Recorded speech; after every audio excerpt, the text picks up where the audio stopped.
Alright, hey everyone, this is Craig with StuffCatsWant.com, and I'm going to tell you a little bit of an embarrassing story where, that phrase, no good deed goes unpunished, kind of comes to mind here. So, maybe about 6-8 months ago, I started noticing a beautiful calico cat kind of just wandering through the backyard at my condo here in Chicago.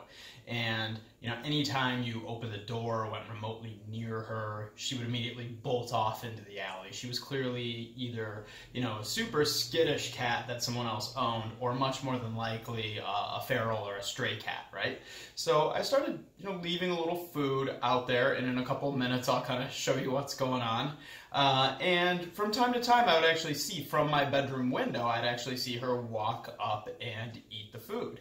And I also have a Ring device too, right? One of those cameras that sort of keeps an eye on the back for security purposes. And, from time to time the motion sensor would trip and I would see her back there, going ahead and walking across the back area and eating some food. Now, if you've been paying attention to recent weather, you know it's been getting chilly. So let's go take a look outside at what I try to do to, make a little safe spot for this stray cat. Alright folks, so this is out back of my place in Chicago, and right over here we've constantly had what we'll call a neighbor cat kind of sauntering through our back area. And if I kind of pop over here just for a minute, and sorry, I know it's really bright and it's also negative 25 out today. Over here is actually the back alley. So the cat comes in, tends to go right over under there in the deck, and then eat.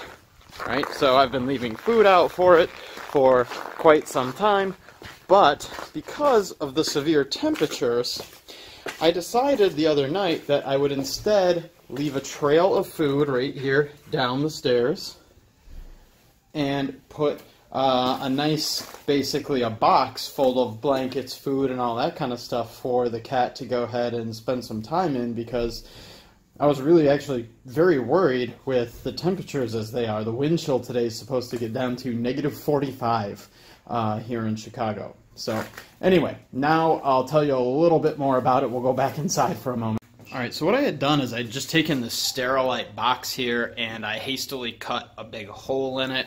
I laid a layer of cardboard on the bottom of it, and then basically, of course, put some really nice warm blankets in there.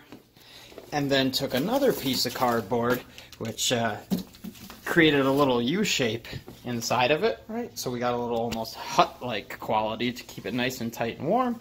And then I put some more blankets right on top of it. So you can imagine, it would be quite warm for a cat. Yeah, it would be a little cramped in there, but that was kind of the point.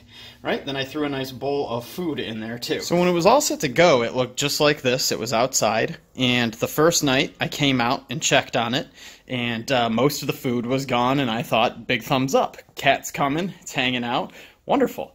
Right? So left it as is. Then last night I came out, admittedly after I'd had a beer, or maybe two, and I decided to just reach down and check the food.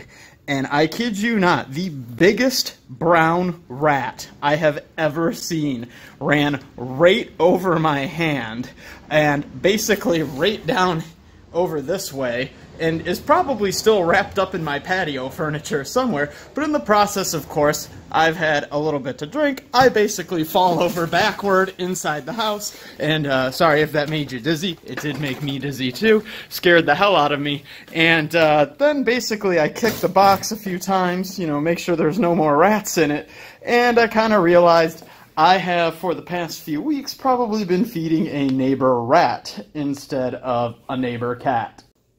So now that you've heard the story, you can, spread it and tell your friends that some guy that was trying to feed a stray cat was actually feeding a stray rat, and in the process it managed to fall over on his back while the rat ran right across his hand in the middle of the evening. So anyway, I just thought you all would maybe get a kick out of this. If you've ever had a similar story where you think you've been, helping a stray cat and turns out a rat runs up your hand, definitely go ahead and share that with us. But everybody do your best to stay warm out there, and please do continue feeding all of your stray cats that do come through. They definitely appreciate it, and in general it actually does heavily decrease the population of rats anywhere those cats tend to roam. There's some really cool programs here in Chicago that actually are specifically dedicated to that. So take care, have a great week, and hope you got a laugh out of this if nothing else. And if you did find this funny, of course, please do go ahead and click subscribe right here in the bottom corner of the video. It really helps me keep making more videos.